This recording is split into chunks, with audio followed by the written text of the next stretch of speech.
Hey everyone, and welcome to this explainer. Today we are embarking on a really fascinating philosophical journey, and it's all drawn from a deeply provocative source text called The Quadrangle. We're going to unravel a massive mystery, specifically the mystery of a society known as the Warm World.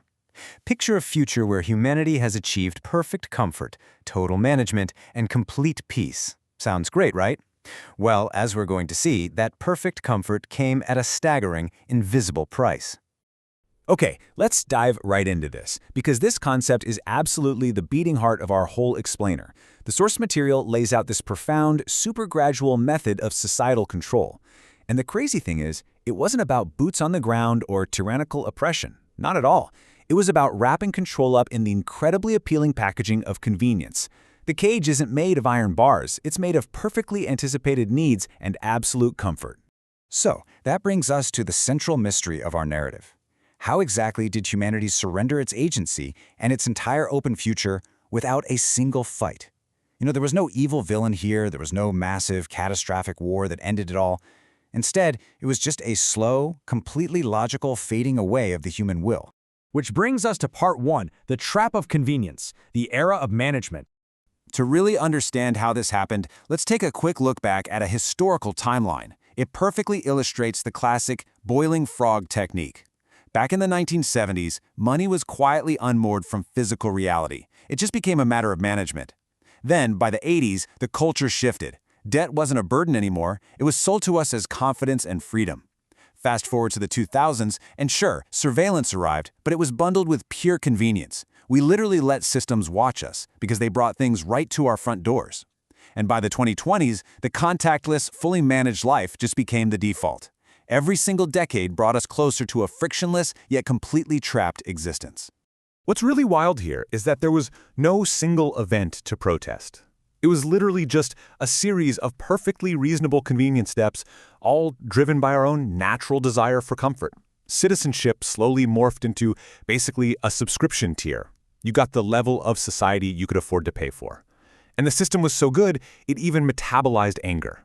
The appearance of revolt was simply sold right back to us as a product. You could buy the t-shirt, post the catchy slogan, and feel like you were fighting the good fight, all while the locks on the cage were quietly rusting shut. All right, let's move into part 2, the disclosure, the spaceless enclosure. Now, the source material introduces a massive metaphysical twist here. For centuries, we basically had two totally separate rooms of thought. On one side, the scientific room told us the universe was this vast, cold, infinite void. On the other side, the contemplative room, the mystics and philosophers, said the world was finite, deeply connected, and held. Well, the disclosure was this shocking moment when science and mysticism completely merged into a single room. Physicists realized that space wasn't fundamental. The universe wasn't an infinite void at all. Yeah, humanity realized that we actually live inside a finite, spaceless enclosure. That vast outside we always assumed was out there simply wasn't. Just imagine the sheer vertigo of realizing that. But you know what the absolute most astonishing part is? It changed almost nothing. Society was already so deeply managed, so completely used to being enclosed, that the system just digested this profound existential truth into a slightly altered mood, and literally everyone just went on with their day. Look at the bitter irony here. Humanity discovered that physical reality itself was a closed, spaceless room at the exact moment in history when society had perfectly sealed its own political and social doors. The world was a closed system, and so was society. It was the exact same fact, just wearing different clothes. Let's look at what this means in part 3, the cost of smoothness, losing the open future. So, if the physical world is closed, and the societal world is closed, what exactly did humanity trade away to achieve this incredibly painless, warm life? Well, they traded away choice. The text calls this process the smoothing, and it started super simply. Systems anticipated what you'd buy. Then, they evolved to anticipate what you'd actually want. Finally, they just began making the decisions for you before you even realized you needed to make one. Making a choice slowly morphed into just recognizing a pre-made decision. I mean, think about the algorithms powering your own shopping or streaming feeds today. The friction just completely vanishes. But here's the catch. Arranging a world where absolutely nothing can go wrong means you are arranging a world where nothing can go differently. The warm world was beautifully still, sure, but it lost all the wild swings of instability. It lost the ability to be genuinely surprised. Humanity traded the open future, a future where tomorrow is actually a question, for a smooth delivery. People literally lost the internal capacity to face an unmanaged day. Now we get to part 4, the threshold, the unguarded door. Just when you think this society is perfectly sealed, an anomaly arrives from the outside. Across this unprofitable, unmanaged riverway way out at the edge of society, a strange figure appears, the astronaut. It's an old woman wearing a bulky, scuffed-up pressure suit. Now, remember the disclosure? The world totally agreed that space doesn't exist. There is no out there. So a person dressed to go into an empty void is a walking, breathing physical contradiction to the entire spaceless enclosure.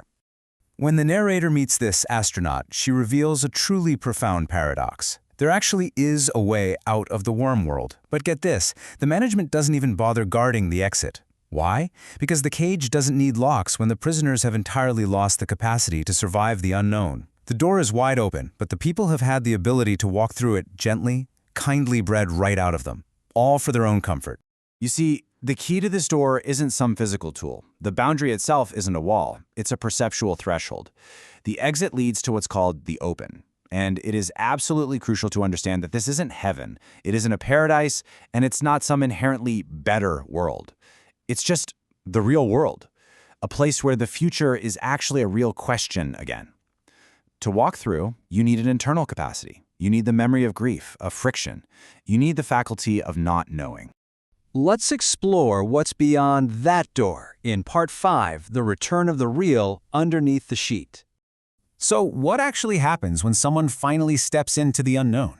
The narrator realizes that he hasn't physically traveled anywhere at all. The warm world's management is really just an illusion laid over the truth. Right beneath it lies the real, this unfinished, completely unmanaged state of constant messy creation. The source text contrasts this so brilliantly. The entire managed society of the warm world is just a thin sheet, an administered, super smooth, projected picture where no one truly lives and no one truly dies. But underneath that sheet, that is the real. It's messy, it's generative, it's vibrantly alive. And because it's truly alive, it is a place where true, unmanaged death finally exists again. The comforting certainty of the sheet was literally always a lie. And finally, Part 6, the legacy, the Quadrangle's relay. So, how does this truth survive in a world that absolutely refuses to look at it? It survives through a relay. You see, the astronaut isn't a single person, it's a role. One person per generation puts on the suit and walks the unprofitable rivers, handing down that unkillable faculty of not knowing to the one rare person who still has a window in their mind that just won't close. This tiny thread runs right under the smooth world. It doesn't violently overthrow the system, and it changes nothing on the surface. But it ensures the real never ever dies. The source actually names this relay the Quadrangle. Picture a massive building with 4 walls. That's the enclosure of the warm world. But right in the exact center is an open courtyard with unmanaged sky directly above it.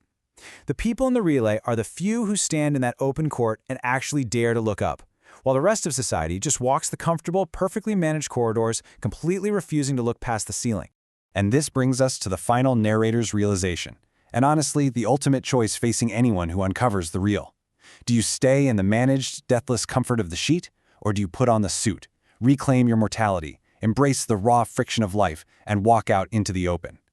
To these individuals, reclaiming the messy, completely unmanaged reality of life and death is the ultimate, most joyous form of human freedom. Which leaves us with this final, highly provocative thought to chew on. The warm world's absolute greatest trick was making us terrified of an open future. If you found that unguarded door to an unmanaged, unpredictable reality, would you actually have the capacity to step through it? Think about your own relationship with comfort and convenience today. Are you living on the sheet or are you in the real? Thanks so much for joining me on this explainer, and I'll catch you next time.